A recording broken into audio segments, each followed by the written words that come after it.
ಬಾವಿಗೆ ಬಿದ್ದ 8 ವರ್ಷದ ಬಾಲಕಿಯನ್ನ ರಕ್ಷಿಸಲು ಹೋಗಿ ಧಾರಾಕಾರ ಮಳೆಗೆ ಮಣ್ಣು ಕುಸಿದು ಬಿದ್ದು ಸುಮಾರು 40 ಮಂದಿ ಬಾವಿಗೆ ಬಿದ್ದಿದ್ದು ಇದುವರೆಗೆ ಮೃತಪಟ್ಟವರ ಸಂಖ್ಯೆ 4ಕ್ಕೆ ಏರಿದೆ. 19 ಮಂದಿಯನ್ನ ಕಾರ್ಯಾಚರಣೆಯಲ್ಲಿ ರಕ್ಷಣೆ ಮಾಡಲಾಗಿದೆ. ಮಧ್ಯಪ್ರದೇಶದ ವಿದಿಶಾ ಜಿಲ್ಲೆಯಲ್ಲಿ ನಿನ್ನೆ ಸಾಯಂಕಾಲ ಈ ದುರ್ಘಟನೆ ನಡೆದಿದ್ದು ಧಾರಾಕಾರ ಮಳೆಗೆ ಕಾರ್ಯಾಚರಣೆಗೆ ಮಳೆ ಅಡ್ಡಿಯನ್ನು ಉಂಟು ಮಾಡ್ತಾ ಇದೆ ಎಂದು ಮುಖ್ಯಮಂತ್ರಿ ಶಿವರಾಜ್ ಸಿಂಗ್ ಚೌಹಾಣ್ ತಿಳಿಸಿದ್ದಾರೆ. ಮೃತಪಟ್ಟವರ ಕುಟುಂಬಕ್ಕೆ ಸಂತಾಪ ಸೂಚಿಸಿರುವಂತಹ ಮುಖ್ಯಮಂತ್ರಿಗಳು ರಕ್ಷಣಾ ಕಾರ್ಯಾಚರಣೆ ಮುಂದುವರೆದಿದೆ, ಪರಿಸ್ಥಿತಿಯನ್ನ ಸೂಕ್ಷ್ಮವಾಗಿ ನಿರಂತರವಾಗಿ ಗಮನಿಸ್ತಾ ಇದ್ದೇವೆ ಎಂದು ಹೇಳಿದ್ದಾರೆ. ವಿದಿಶಾ ಜಿಲ್ಲೆಯ ಗಂಜ್ ಬಸೋಡಾ ಎಂಬಲ್ಲಿ ಈ ಘಟನೆ ಸಂಭವಿಸಿದೆ. ಬಾವಿಯ ಪಕ್ಕ ಆಟವಾಡ್ತಾ ಇದ್ದ ಬಾಲಕಿ ಆಕಸ್ಮಿಕವಾಗಿ ಬಾವಿಗೆ ಬಿದ್ದಿದ್ಲು.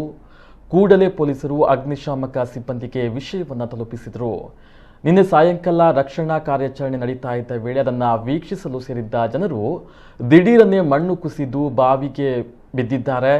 ಜನರು ಬಾಲಕಿಯನ್ನ ರಕ್ಷಿಸಲು ನೋಡ್ತಾ ಇದ್ದ ವೇಳೆ ಬಾವಿಯ ಗೋಡೆ ಕುಸಿದು ಬಿದ್ದಿದ್ದಾರೆ ಎಂದು ಭೂಪಾಲ್ ವಿಭಾಗೀಯ ಹೆಚ್ಚುವರಿ ಪೊಲೀಸ್ ಮಹಾನಿರ್ದೇಶಕ ಸಾಯಿ ಮನೋಹರ್ ತಿಳಿಸಿದ್ದಾರೆ.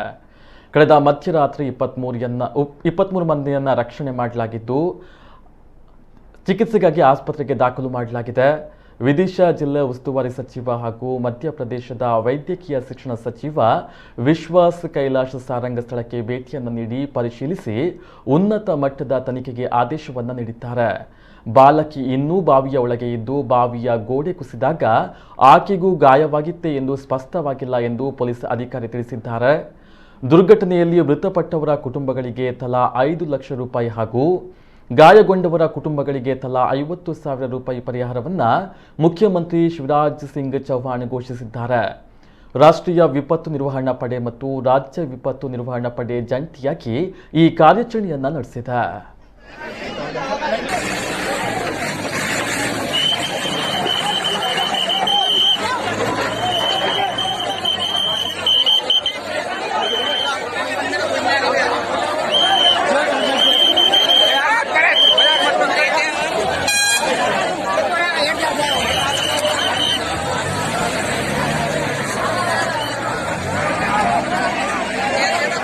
अरे दूर करो भाई, हटो मैडम मैडम मैडम एक